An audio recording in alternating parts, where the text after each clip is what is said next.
মিষ্টির সঙ্গে বিষ খাওয়ানোর পর ঘটনা অন্যদিকে প্রবাহিত করতে নাপা সিরাপ খাওয়ানোর কথা বলেছিলেন মাননীয় উপদেষ্টা জনাব হাসান আরিফকে আমাদের হাসপাতালে আনা হয় বিভিন্ন প্রোটোকল মেনটেন করার পরে ওনাকে আমরা মৃতই পেয়েছি। ইনফ্যাক্ট ওনার পরিবারের পক্ষ থেকে যেটা বলা হয়েছিল উনি সময় ভাত খাচ্ছিলেন এবং সত্য মিথ্যা কতটুকু সেটা পড়েন, তবে উনি গুরুতর যে অভিযোগ এনেছেন আসিফ নজরুল সাহেবকে নিয়ে আমাদের এই বিষয়টাকে দেখতে হবে।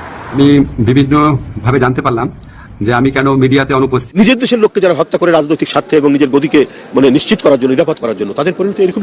এতক্ষণ দেখছিলেন সংবাদ শিরোনাম, এবার দেখবেন বিস্তারিত ভিডিও দেখার আগে আপনার কাছে ছোট করে একটি অনুরোধ, আপনি যদি এ ধরনের আপডেট নিউজগুলো সবার আগে পেতে চান অবশ্যই চ্যানেলটি সাবস্ক্রাইব করে রাখবেন। দর্শক চলুন কথা না বাড়িয়ে একের পর এক ভিডিওগুলো দেখে আসি। বাংলাদেশ পরিস্থিতি নিয়ে কিছু কথা বলতে চাই। গতকালকে আমাদের ইলিয়াস ভাই যে একটা ভিডিও দিয়েছে সেই ভিডিওটা নিয়ে তুলপার বলতেই হবে। সত্য মিথ্যা কতটুকু সেটা পড়েন, তবে উনি গুরুতর যে অভিযোগ এনেছেন আসিফ নজরুল সাহেবকে নিয়ে আমাদের এই বিষয়টাকে দেখতে হবে। উনি বলেছেন উনি এই ভিডিওতে প্রতিষ্ঠা করার চেষ্টা করেছেন আসিফ নজরুল ভারতীয় পারপাস সার্ভ করতেছেন, উনি ভারতীয় এজেন্ট। নাও গুরুতর অভিযোগ, এই ভিডিওর আর কিছুই গুরুত্বপূর্ণ আমার কাছে মনে হয় নাই। এর আগে আমরা প্রত্যেকটা জিনিস শুনেছি, তবে এই কথাটা নতুন। সরাসরি উনি ভারতীয় পন্থী যারা আছেন এবং আওয়ামী লীগ পন্থীদেরকে পুনর্বাসনের দায়িত্ব নিয়েছেন অন্যভাবে গেলে। This is a serious allegation against this government. মনে রাখবেন এই সরকারের 10th অফ দায়িত্ব নেওয়ার পরের জনপ্রিয়তা আর বর্তমান জনপ্রিয়তা এক পর্যায়ে নয়, অনেকগুলা পরিবর্তন হয়েছে। বিশেষ করে দুজন সর্বশেষ উপদেষ্টা নিয়োগ সরকারের জনপ্রিয়তাকে ধ্বংস করে ফেলছে একদম, এবং 95% মানুষের প্রতিক্রিয়া প্রতিবাদ সত্ত্বেও সেই উপদেষ্টা দুজন এখনো কিসের বদৌলতে কেন বহাল তবিয়তে আছেন জানি না, বা জানতে চাই বাংলাদেশের মানুষ। আন্তর্জাতিক ষড়যন্ত্র একের পর এক আসছে। এই পেজে আমি ঘোষণা দিয়েছিলাম, পোস্ট দিয়েছিলাম, কমনওয়েলথ থেকে বাংলাদেশ বিরোধী রিপোর্ট আসছে। গতকালকে এসেছে, সরকার জানতো না, সরকারকে হুঁশিয়ার করে দিয়েছি, সরকার বদার করে নাই। এখন আসতেছে যুক্তরাষ্ট্র থেকে। It's going to be very, very dangerous and damaging for Bangladesh. It could be a dangerous, game-changing statement from the Congress. If so, this is what they're working on it right now. They're trying their best to take out something out of it. Ladies and gentlemen, we are in trouble as a country right now. Why? Because of the incompetency of the government, because of the lack of toughness and smartness of the government and the advisors of this government. We are in trouble. We should not be there. 99.9% মানুষ যে সরকারকে রক্ত দিয়ে সমর্থন নিয়ে এসেছে এবং সমর্থন দিচ্ছেন, সেই সব সরকার সারা পৃথিবী তার বিরুদ্ধে গেলেও কোন ধরনের খারাপ প্রতিক্রিয়া আসার কথা নয়। কিন্তু কম্পিটেন্সির অভাব এবং ল্যাক অফ এক্সপেরিয়েন্সের অভাবের কারণে we are in trouble as a country, ladies and gentleman. এবং গতকালকে ইলিয়াস ভাই যে অভিযোগটা এনেছেন আপনার এই আসিফ নজরুল এবং জেনারেল ওয়াকারের বিরুদ্ধে, আমি আসিফ নজরুল ভাই, you got to come clear, otherwise we are in trouble as a country. এমনিতে আমরা বিপদগ্রস্ত, এর ভিতরে Pinaki and Elias, can you clear us about নাম? আপনারা শুনেন, আপনারা জানেন যে পিনাকি ভট্টাচার্য এবং ইলিয়াস ভাই এবং কনক ভাই, there is a gang against the government, this government. সুতরাং তারা বিভিন্ন ধরনের বক্তব্য দিচ্ছেন, অনেক সময় অতিরিক্ত এবং লিমিট ক্রস করা বক্তব্য দিচ্ছেন। এখন গতকালকে ইলিয়াস ভাই যে ভিডিওটা দেখিয়েছেন, সেই ভিডিওতে উনি বলছেন আসিফ নজরুল বেসিক্যালি ভারতীয় পন্থীদের এবং আওয়ামী লীগের পন্থীদেরকে সরকারে আপনার রিহ্যাবিলিটেট করা বা পুনঃপ্রতিষ্ঠা করার ষড়যন্ত্রে লিপ্ত, বা আওয়ামী লীগের রাজনীতিকে বাংলাদেশে আবার পুনঃপ্রতিষ্ঠায় উনি লিপ্ত আছেন। It's a very, very dangerous allegation. We need to make sure they're not the agent of those individuals or groups. If so, we are in trouble already. এবারে কি বলছেন, আমরা এশিয়ার সবচেয়ে ভিডিও। আচ্ছা, আমি এই পয়েন্টে আসছি। সুতরাং আমি আপনাদেরকে বলবো, আমি ইলিয়াস ভাইকে বলছি, সরি, আমি ডক্টর আসিফ নজরুলকে বলছি, আমি ইউটিউবে channel US Bangla is my YouTube channel, go and check. একটু আগে আমি লাইভ করেছি, বিস্তারিত সেখানে আমি বলেছি আমরা চাই মানে ডক্টর আসিফ নজরুল এটাকে আপনি ধরেন, ইলিয়াস ভাই হি ইজ এ জার্নালিস্ট, উনি একটা রিপোর্ট দিয়েছে। নাও ডেমোক্রেসিতে বিশ্বাস করলে, অ্যাকাউন্টেবিলিটি এবং ট্রান্সপারেন্সিতে বিশ্বাস করলে, it is your responsibility to come forward and say Ilias Hossain যা বলেছেন, he is lying, he said some, he spreading misinformation about me. This is your job right now. Y?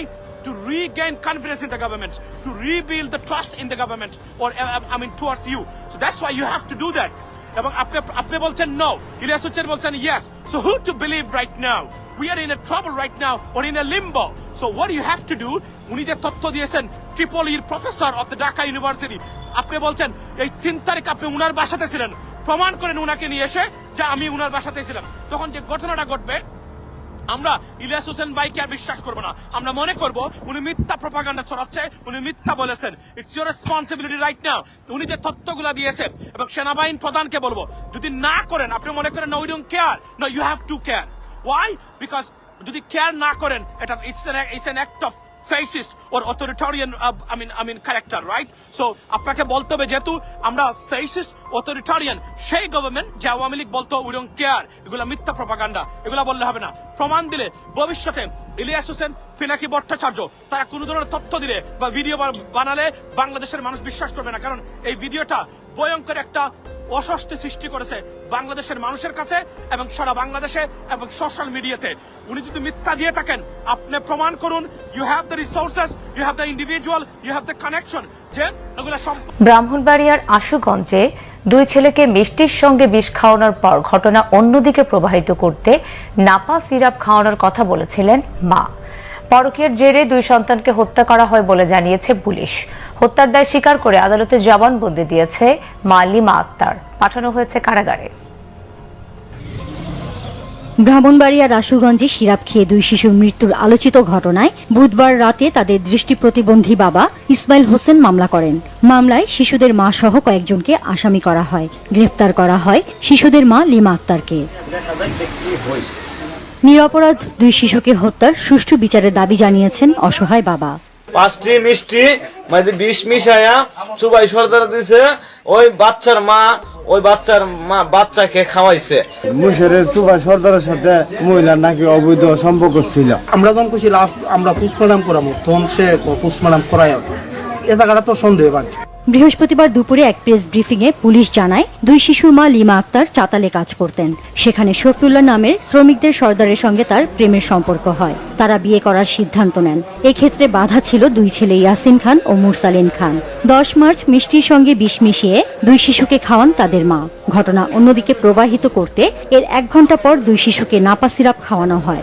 মায়ের বক্তব্য দিয়ে জানতে পেরেছি যে পরকীয়ার সম্পর্কের কারণেই মূলত এই হত্যাকাণ্ডটি হয়েছে এবং সে তার সাথে দীর্ঘদিন একটি ইলিসিট রিলেশন ছিল। ওই রিলেশনের ভিত্তিতে ওই অন্য এক ব্যক্তি যার অধীনে সে কাজ করত, সর্দার, এই সর্দারের সাথে স্থায়ী সম্পর্ক গড়ার উদ্দেশ্যেই মূলত এই হত্যাকাণ্ডটি ঘটিয়েছে। আরও যে সকল আসামি রয়েছে তাদেরকে গ্রেপ্তার করে পরবর্তী কার্যক্রম।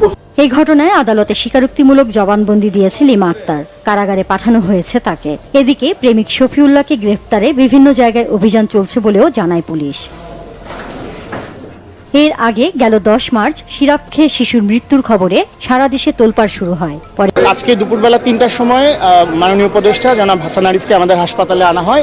বিভিন্ন প্রোটোকল মেনটেন করার পরে ওনাকে আমরা মৃতই পেয়েছি। ইনফ্যাক্ট ওনার পরিবারের পক্ষ থেকে যেটা বলা হয়েছিল, উনি সময় ভাত খাচ্ছিলেন এবং কখন দিয়ে পড়ে যান। তো আমরা ওনার হার্ট অ্যাটাক হয়েছিল, কার্ডিও পালমোনারি ফেইলিয়ার যেটাকে বলে। আমরা বিভিন্ন প্রোটোকল মেনটেন করার পরে চেষ্টা করার পরে ওনাকে 3:35 মিনিটে মৃত ঘোষণা করা হয়। 3:35 মিনিটে ওনাকে মৃত ঘোষণা করা হয়। এখানে 3টার সময় আনা হয়েছিল ওনাকে। আর জানাজার ব্যাপারে যেটা শুনলাম, আমরা কিছুক্ষণের মধ্যে মৃতদেহ ওনার পরিবারের স্বজনদের কাছে হস্তান্তর করব। ওনারা আজকের বাদ এশা ধানমন্ডি 7 নম্বর মসজিদে একটি জানাজা হবে আগামীকালকে 11টা। দর্শক দেখছিলেন বিস্তারিত। এই সম্পর্কে আপনাদের মতামত কমেন্টে লিখে পাঠাবেন। ভিডিও ভালো লাগলে চ্যানেলটি সাবস্ক্রাইব করতে ভুলবেন না। এবারের মতো এখানেই বিদায় নিচ্ছি। শীঘ্রই দেখা হয়ে যাবে নতুন কোনো ভিডিও নিয়ে। ততক্ষণ সকলে ভালো থাকুন, সুস্থ থাকুন। আসসালামু আলাইকুম ওয়া রাহমাতুল্লাহি ওয়া বারাকাতুহু।